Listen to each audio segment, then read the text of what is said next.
Deep beneath the ruins of Chernobyl, in a dark, forgotten room, sits the most dangerous object ever created by human hands.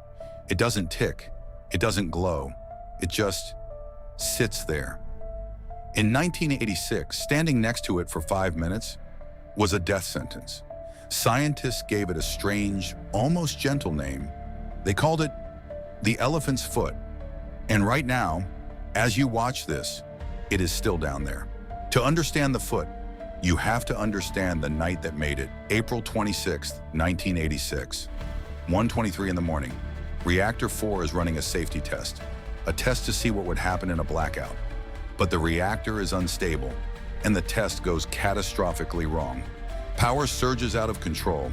Steam pressure blows the 1,000-ton lid clean off the top of the reactor.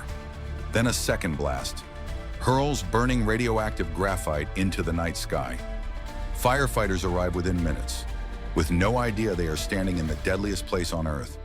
Many of them would be dead within weeks. They had never been told what they were breathing. April 26, 1986.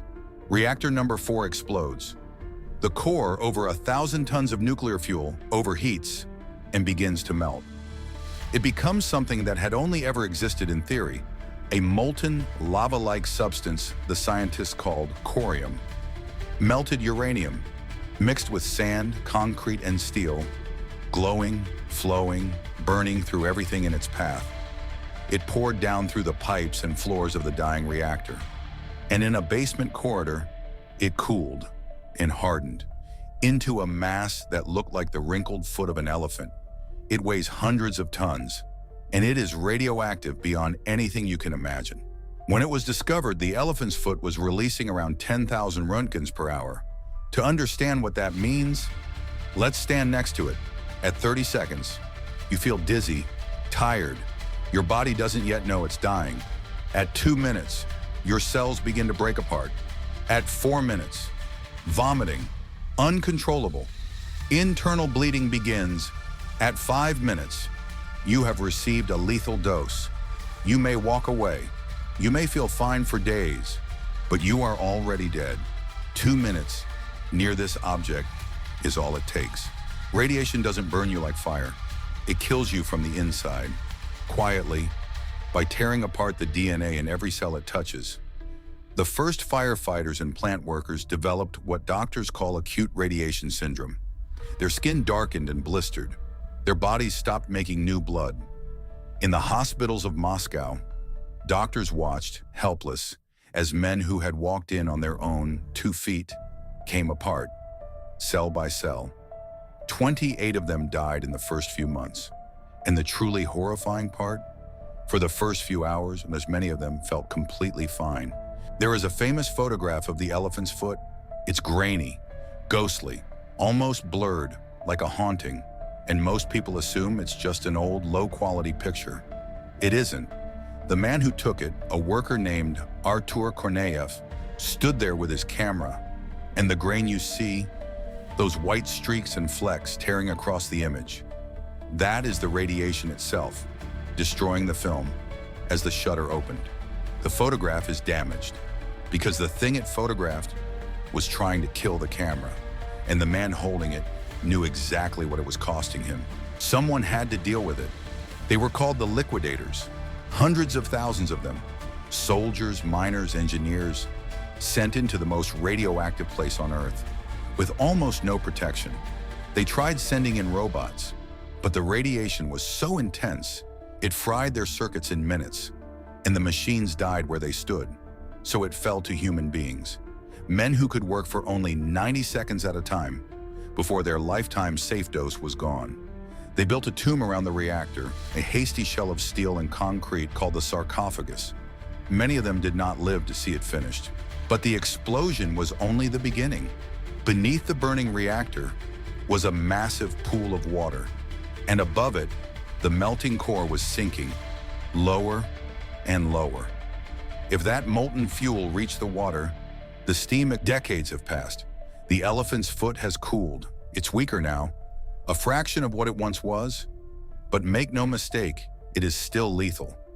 Around it stands the ghost of a city, Pripyat, 50,000 people, Gone in a single day, leaving behind schools, homes, and amusement park that never opened. The forest is swallowing it all. And just a few kilometers away, 50,000 people were sleeping. The city of Pripyat, built for the workers of the plant. Young, modern, full of life. For 36 hours, they were told nothing. Children played outside, under a sky that was quietly poisoning them. Then finally the order came. Take only what you need for 3 days. You will be back soon. They boarded the buses and drove away. No one ever came back. Their coffee cups are still on the tables. Their children's toys still on the floor. An entire city unfrozen at the exact moment it died. And here is the strangest twist of all. In the decades since, with the humans gone, something unexpected happened. The forest returned, and with it, the animals. Wolves, bears, wild horses, lynx, herds of them, moving through the abandoned streets and empty apartment blocks.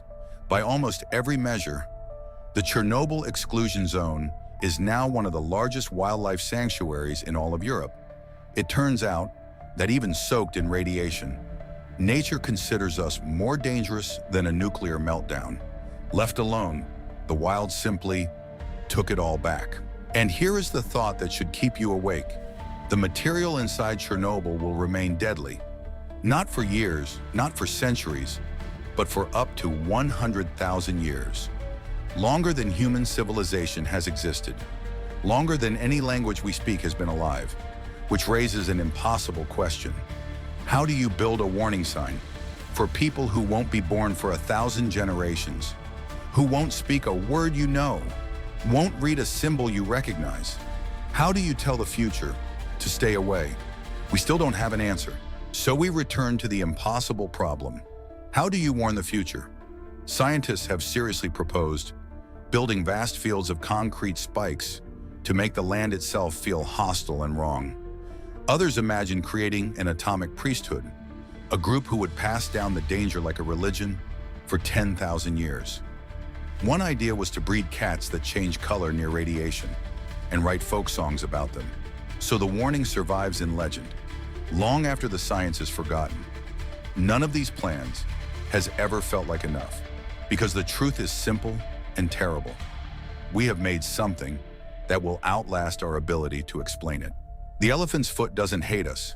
It isn't evil. It is simply the physical memory of the night we lost control, frozen in a basement, quietly outliving everyone who ever feared it. If this changed the way you think about the invisible things we've made, subscribe to the wild instinct, because some doors, once opened, can never truly be closed.